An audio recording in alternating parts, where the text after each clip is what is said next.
अस्सलाम वालेकुम दोस्तों, मैं हूं शाहिद हुसैन। उम्मीद करता हूं आप सब खैरियत से होंगे। मेरा यूट्यूब चैनल और फेसबुक पेज दिख रहे हैं। आज इस वीडियो में एक बार फिर आपके सामने कुछ तफसीलात रखेंगे कि मुस्तकबिल का सियासी लाअहमल क्या है। आपको रोजाना कुछ नई बातें, नए वादे और नई जो है वो आपके सामने कुछ तफसीलात सामने आती हैं, जिसपे दावे किए जाते हैं कि जी आइंदा हुकूमत सूबों में किनकी बनेगी और वफाक में कौन जो है वो बराजमान होगा। लेकिन बहुत सारे ऐसे तजियाकार, बहुत सारे ऐसे सहाफ़ी जो मुख्तलिफ आप कह सकते हैं कि पीपल्स पार्टी या नून लीग या मुख्तलिफ हलकों के करीब तरीन समझे जाते हैं, उनकी जानिब से जो भी अक्सर औकात जो है जो भी जायजा कलम या कुछ तफसीलात रखी जाती हैं, तो वो हिरा कर देने वाली होती हैं और आगे जाकर लगभग वो चीजें सामने भी आती हैं। सियासतदानों के दावे और वादे तो अलग जगह पर, लेकिन जो मुख्तलिफ हलकों के करीब तरीन समझे जाते हैं उनके जो मैं बात कर रहा हूँ कि वो किस तरह जो है वो उनके जो पेश गोई या कॉलम में लिखी गई बातें मुस्तकबिल में जाके किस तरह सच साबित होती हैं। मिसाल के तौर पर नवाज शरीफ वतन वापस नहीं आएंगे या इससे पहले वतन मुल्क से बाहर नहीं जा पाएंगे। इमरान खान को कभी जो है वो इक़्तिदार से निकाल को नहीं सकता, या उसके बाद फिर बड़े दावे थे कि इक़्तिदार से फारिग कर दिया जाएगा, जेल क्यों नहीं भेज सकता। बड़ा ही सियासतदान आपको सामने चीजें आती थी, उसके बाद फिर उनको किस तरह जेल भेजा जाएगा। अब जो सूरत हाल है वो सारी जो है वो बड़ी क्लियर होती नजर आ रही है। हमारा मुद्दा ये है कि एमक्यूएम को क्या मिलेगा, पीपल्स पार्टी को क्या मिलेगा, नून लीग जो है वो क्या कर पाएगी, पीटीआई का स्टांस कहां खड़ा रहेगा। अब वो तफसीलात के साथ साथ आखिरी दिन था, आखिरी मोहलत थी। अब बाकायदा तौर पर गैर मुल्की जो मुकीम है तारीख वतन, उनको पाकिस्तान से निकालने के लिए ऑपरेशन का आगाज कर दिया गया है। लेकिन उसके लिए एक सबसे बड़ी रुकावट सामने आई है, वो क्या है वो तफसीलात इस वीडियो में आपके सामने रखेंगे। इसके अलावा इमरान खान को जेल में क्या कुछ दिया जा रहा है। ऐसा लग रहा है कि जैसे बनी गाला या उसके बाद फिर जमान पार्क के अलावा जेल में मुल्क की सबसे ज्यादा बड़ी और अहम तरीन सहूलियात जो है इमरान खान को दी जा रही है। कुछ इस तरह के फैक्ट्स और कुछ हकायक सामने हैं, वो आपके सामने रखते हैं। तो सबसे पहले हम शुरू करते हैं आज के उस कॉलम से जो सुबह से शेयर हो रहा है और भरपूर किस्म का शेयर हो रहा है। यानी कि पहले जो बातें होती थी कि आगे दावे किस तरह होंगे और आगे सीट एडजस्टमेंट किस तरह होगी, हुकूमत कौन बनाएगा और मुख्तलिफ हल्के क्या चाहते हैं, लेकिन अब थोड़ा सा एक डायग्राम सामने आया कि अगली इलेक्शन कब होंगे और उसके बाद फिर उनके जो है वो वजारत उज़्मा कौन संभालेगा, सदर कौन बनेगा, उसकी तफसीलात सामने आई है। तो ये सोहेल वड़ाइच का कॉलम है जो कि आपने देखा और बेशतर हमारे दोस्तों ने पढ़ा भी होगा। उसके कुछ मतन है वो आपके सामने रखता हूँ।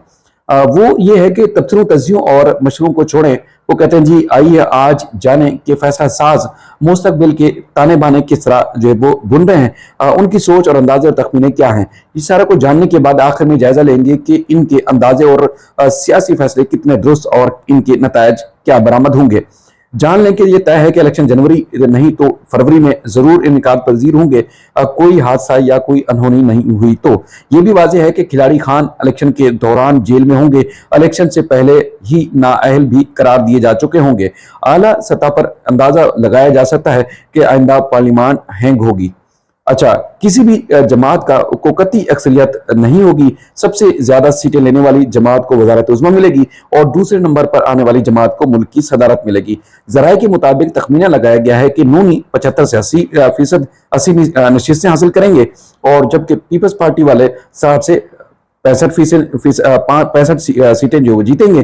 जबकि इस तखमीने के हवाले से जो मजीद चीजें सामने आई हैं, तो इसका मतलब ये है कि नूनी है यानी कि नून लीग वाले उनको वजारत उज़्मा मिलेगी। तो जवाब दिया गया नून लीग और जियालू में नशिस्तों का कम ही फर्क होगा। सवाल किया गया कि जियालू की अंदरूनी सिंध में 40 नशिस्तों की जो बात है उसको तो अकली तौर पर बात समझ आती है, तस्लीम करते हैं कि हाँ ठीक है उनकी 40 सीटें होंगी, लेकिन बाकी 25 सीटें वो कहां से लाएंगे। तो जवाब आया कि कराची भी तो खाली पड़ा है। आप समझिएगा कि एमक्यूएम को क्या मिलेगा। उनका ये कहना है, वो कहते हैं कि हमारा जराये का ये दावा है कि कराची भी तो खाली पड़ा है, 8 से 10 सीटें कराची की पीपल्स पार्टी ले जाएगी।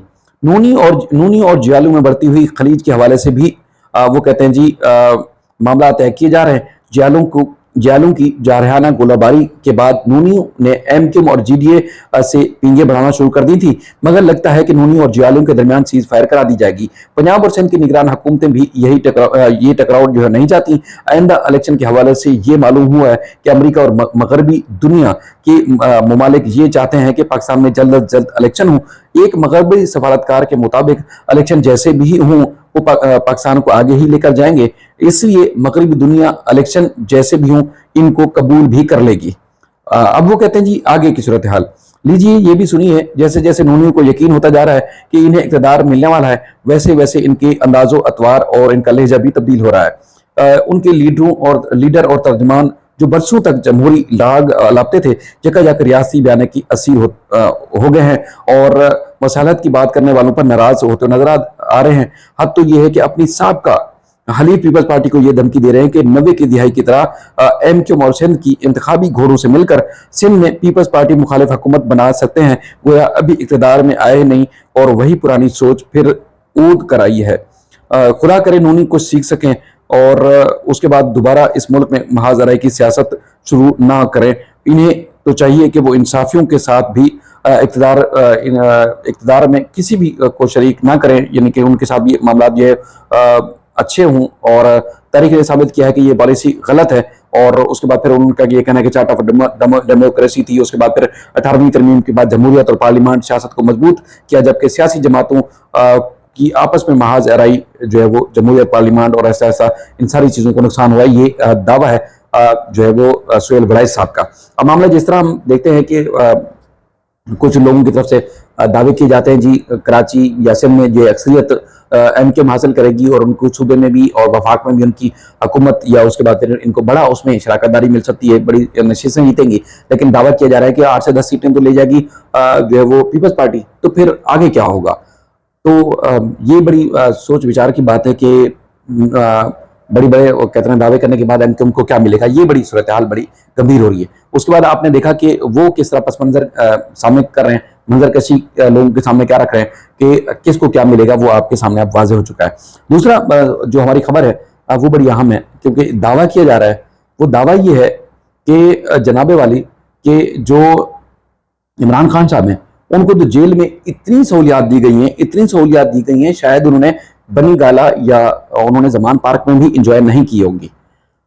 वो कहते हैं जेल में इनके लिए 8 कमरे, 9 डॉक्टर जो ड्यूटी कर रहे हैं और उसके बाद 10 न्यूज चैनल इनको दिखाए जाते हैं। बेड है, मैट्रेस है, अखबार की सहूलियात है, वर्जिश करने के लिए साइकिल, लोहे का राड, वहां के लिए 20 फीट का सहन, बावर्ची, मनपसंद खाना और उसके बाद फिर बड़ी बड़ी जो है वो चीज़ें उनको दी गई हैं। ये मुख्तलिफ सोर्सेज से, मुख्तलिफ टीवी चैनल्स के ऊपर जो वो चलाई गई हैं, लेकिन अब तक किसी तरह हुकूमत ने ये दावा या उसके बाद फिर आप कह सकते हैं कि उनकी तरफ से ऐलान नहीं किया गया। लेकिन मुख्तलिफ सोर्सेज से कुछ सहाफ़ियों ने, कुछ ब्यूरो चीफ्स और बड़े बड़े सहाफ़ी ने ये खबर ब्रेक की है कि इमरान खान साहब को ये सहूलियात या तफसीलात या ये सारी चीज़ें मिल रही हैं। कल आपने देखा एक तस्वीर बड़ी वायरल हुई जिसमें बताया गया है कि जब अटक जेल से अडियाला उनको लेके जा रहा था तो इस्लामाबाद पुलिस के एक अफसर ने उनसे एक सेल्फी ली थी। वो तस्वीर वायरल की गई उस दौरान जब ये दावा किया जा रहा था कि स्लो पॉइजनिंग दी जा रही है, उनको जहर दिया जा रहा है जो आगे जाकर उनकी जिंदगी के लिए खतरात का बायस बन सकता है। लेकिन आज जो है वो इस तरह की तफसीलात सामने आई है। अब देखना यह है कि आगे क्या हो रहा है। अच्छा जनाब देखें, एक और जो खबर है वो ये है कि गैर मुल्कियों को खासतौर पर अफगानी जो है उनको बेदखल किया जा रहा है मुल्क से। उस हवाले से 10 बड़ी शख्सियात, जिसमें आप पीपल्स पार्टी के सेनेटर फरातुल्लाह बाबर हैं, सेनेटर मुश्ताक हैं, मोहसिन दावर, जिब्रान नासिर एडवोकेट, जैनब मजारी और लूक विक्टर साहब हैं। और इसके अलावा दीगर की जानिब से दरखास्त दायर की गई है सुप्रीम कोर्ट ऑफ पाकिस्तान में। उनकी तरफ से कहा गया है कि वफाक सूबों और दीगर को जो है वो फरीक भी बनाया गया है। उन्होंने अदालत से इस्तदा की है कि निगरान हुकूमत का जो है वो बड़ी तादाद में लोगों को बेदखल की गई है करने का फैसला किया गया है, जो कि फैसला उनका गैर कानूनी है। उनका ये भी कहना है कि जिन लोगों की पैदाइश पाकिस्तान में हुई, शहरियत देना हुकूमत पाकिस्तान का उनको हक है। जिन शहरियों के पाकिस्तान की असल या कानूनी दस्तावेजात हैं उनको बेदखल ना किया जाए। हुकूमत का दावा है कि हज़ारों लोग इस वक्त जो है मुल्क से बेदखल किए जा चुके हैं, जो कि पाकिस्तान में गैर कानूनी तौर पर मुकीम थे और मुख्तलिफ ड्रग्स और मुख्तलिफ जो आप ये कह सकते हैं कि माफियाज की शक्ल इख्तियार कर चुके थे, उनको बेदखल किया जा रहा है। हुकूमत ने पूरे मुल्क में फैसला किया, यानी कि एक सूबे का फैसला नहीं है। तो उसके बाद काफ़ी तब्दीली नजर आई है। गुज़श्ता रोज़ हमने देखा कि औरत मार्च जो एक आप सिविल सोसाइटी भी कह सकते हैं, उन्होंने एहतजाज भी किया। अब बाकायदा तौर पर इस तरह जो है वो सुप्रीम कोर्ट ऑफ पाकिस्तान में जो दरख्वास्त दायर की गई है कि इस मामले में नोटिस लिया जाए और बेदखली से रोका जाए जो गैर कानूनी तौर पर जिनको निकाला जा रहा है, यानी कि जिनकी पाकिस्तान में पैदाइश हुई है उनको शहरियत देना पाकिस्तान के कानून के मुताबिक उनका हक है। हुकूमत पाकिस्तान उनको भी बेदखल कर रही है जो पाकिस्तान में पैदा हुए हैं। तो अब ये देखते हैं सुप्रीम कोर्ट ऑफ पाकिस्तान का क्या हुक्मनामा सामने आता है, क्या बेदखली रोकी जा सकती है। या नहीं, क्योंकि आपने देखा कि जस्टिस काजी फैज ईसा साहब के हवाले से लोगों को बड़ी तवक्कुआत थी। अब क्या वो इस तरह की तवक्कुआत पे भी पूरा उतरेंगे या नहीं, अब वो आने वाला वक्त बताएगा। अपनी राय का इजहार जरूर कीजिएगा, और एक बार फिर भी वही गुजारिश की, अगर यूट्यूब चैनल या फेसबुक पेज लाइक या सब्सक्राइब नहीं किया तो जरूर कीजिएगा, और ज्यादा से ज्यादा शेयर भी कीजिएगा। अल्लाह हाफिज।